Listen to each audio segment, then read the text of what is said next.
Assalamualaikum warahmatullahi wabarakatuh. Pendengar setia Radio Irsad, saya akan menunjukkan berita untuk hari ini, Rabu 26 Februari 2025. Sari berita penting. Kasus perdagangan sisik terenggiling, 3 orang diamankan. Berita kedua, pimpin rapat evaluasi TMMD, Kepala Staf Kodim 0416 Bute. Bila ada kendala di lapangan silakan koordinasi. Berita ketiga, Dishub Padang akan tindak tegas truk yang beroperasi tak sesuai SOP. Berita selengkapnya, 3 orang yang ditangkap dalam kasus perdagangan sisik terenggiling seberat 10 kg oleh Satreskrim Polresta Jambi, Jalan Raden Patah, Kelurahan Cijenjang, Kecamatan Jambi Timur, Kota Jambi.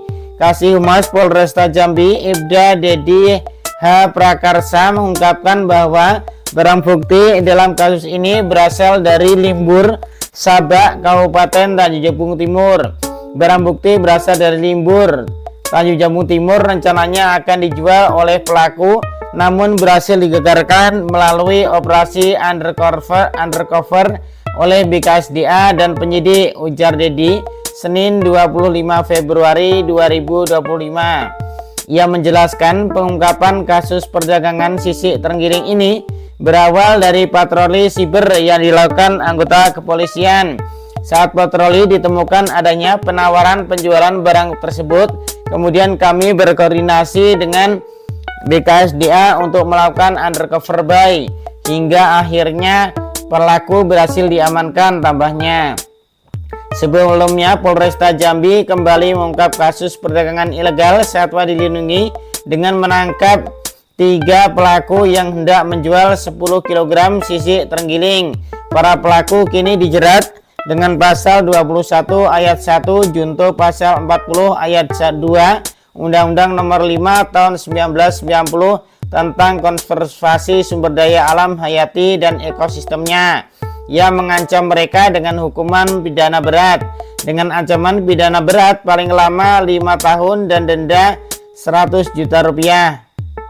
Kapolresta Jambi Kombes Pol Boy Siregar melalui Kasih Humas Ibda Dedi menegaskan bahwa perdagangan satwa dilindungi merupakan tindakan melanggar hukum dan dapat dikenakan sanksi tegas.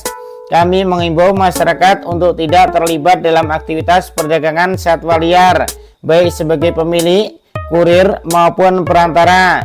Hukumannya sangat berat dan kami tidak akan ragu menindak tegas pelakunya, ujarnya. Dalam kasus terbaru ini, polisi menangkap 3 orang yang terlibat dalam perdagangan sisik terenggiling di Jambi Timur. Barang bukti berupa 10 kg sisik terenggiling dan 1 unit sepeda motor juga telah diamankan. Saat ini penyidik tengah berkoordinasi dengan Balai Konservasi Sumber Daya Alam BKSDA guna melengkapi berkas perkara sebelum diserahkan ke Jaksa Penuntut Umum. Polisi minta masyarakat untuk melaporkan jika mengetahui aktivitas serupa agar perburuan dan perdagangan ilegal satwa dilindungi bisa dihentikan.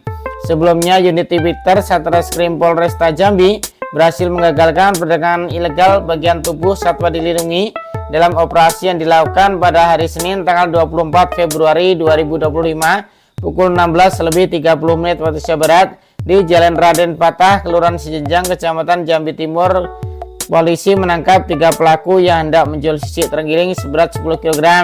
Kapolresta Jambi Kombes Pol Eka Wahyudi melalui Kasih Humas Ibda mengungkapkan bahwa kasus ini terungkap berkat laporan masyarakat. Setelah dilakukan penyelidikan dan metode undercover buy, polisi mengungkap 3 pelaku, yakni Mustafa berumur 47 tahun, warga Desa Lambur, sebagai pemilik sisik terenggiling, Wedi Wahyudi berumur 41 tahun, warga Desa Tanggit sebagai kurir, dan trio Manda Saputra berumur 31 tahun, warga Kelurahan Cempaka Putih sebagai perantara transaksi.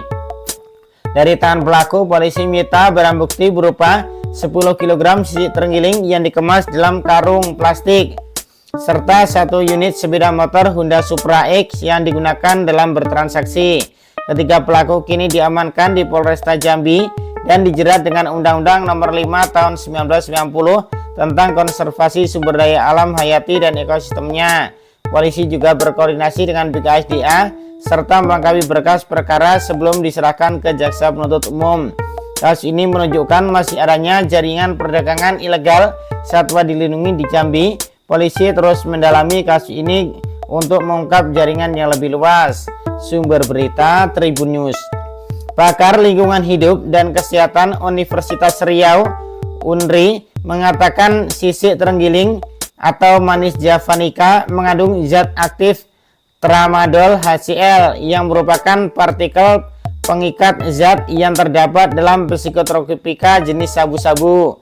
Tramadol HCl juga merupakan zat aktif yang merupakan salah satu obat analgesik yang digunakan untuk mengatasi nyeri hebat, baik akut atau kronis, dan nyeri pasca operasi, kata Ariful Amri kepada media di Dumai Sabtu.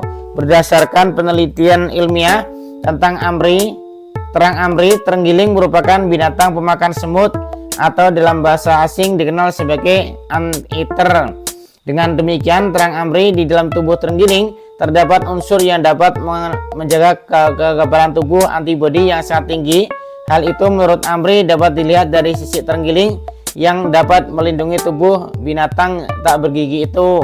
Jadi percaya atau tidak, di negara asing seperti Singapura, sisik terenggiling dijual dengan harga jutaan, bahkan puluhan juta per kilogramnya. Hal itu karena tersiar kabar kalau di sana sisik terenggiling digunakan sebagai bahan dasar obat-obatan berdosis tinggi termasuk psikotropika jenis sabu-sabu, terang Amri. Ia mengatakan bahwa metode yang digunakan untuk membuat tablet lepas lambat yang juga terdapat pada psikotropika salah satunya adalah dengan menggunakan sistem matriks, di mana obat dicampur homogen dengan bahan matriks. Ia mengatakan bahwa metode yang digunakan untuk membuat tablet lepas lambat yang juga terdapat pada psikotropika salah satunya adalah dengan menggunakan sistem matrik etil selulosa. Menurut Amri adalah matrik yang tidak larut di dalam air dan memberi rintangan untuk penetrasi cairan ke dalam matrik. Juga difusi obat akan menjadi lambat. Sistem matrik merupakan sistem yang paling sederhana dan sering digunakan dalam pembuatan tablet lepas lambat. Pada sisik terenggiling, kandungan matrik etil selulosa dapat dipastikan sangat tinggi sehingga pemanfaatannya sangat luas. Dan untuk diketahui, matrik etil selulosa juga terdapat pada sabu-sabu sebagai pengikat unsur zat kimia yang terkandung di dalamnya, tutur Amri. Sumber berita Antara News.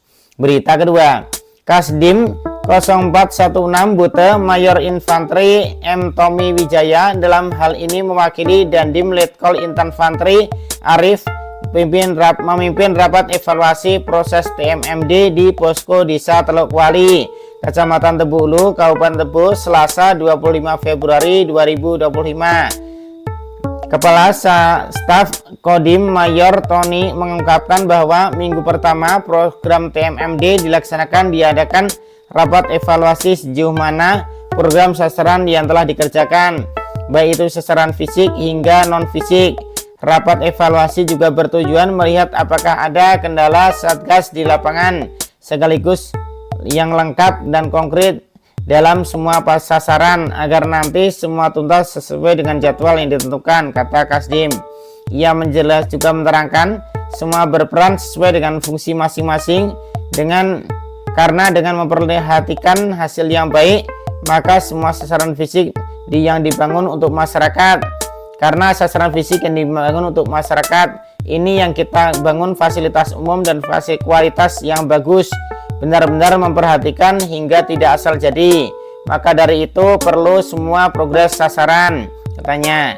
Selain itu, target pelaksanaan TMMD ini akan berakhir tanggal 20 Maret 2025 dan sekaligus persiapan kunjungan tim Wasef dari Sterat.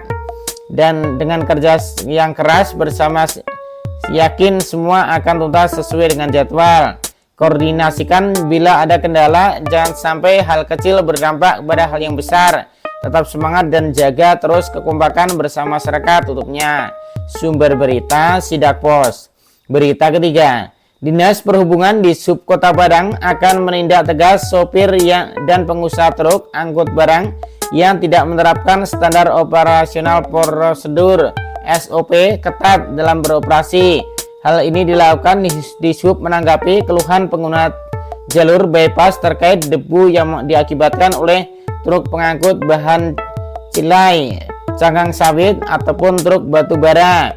Sesuai dengan arahan Bapak Wali Kota dan Wakil Wali Kota Padang terhadap truk yang tidak memperhatikan SOP tersebut, akan kita tidak tegas baik itu oknum sopir atau pengusaha truknya, ujar Kepala Dishub Padang Ances Kurniawan Selasa 25 Februari 2025. Ances menambahkan bahwa Dishub Kota Padang senantiasa bekerja sama dengan jajaran kepolisian di sepanjang jalan bypass seperti Kapolsek Kuranji, Kapolsek Lubuk Bagalung, dan Kapolsek Lubuk Gilangan untuk memantau apabila masih ada oknum sopir nakal yang beroperasi tidak sesuai prosedur.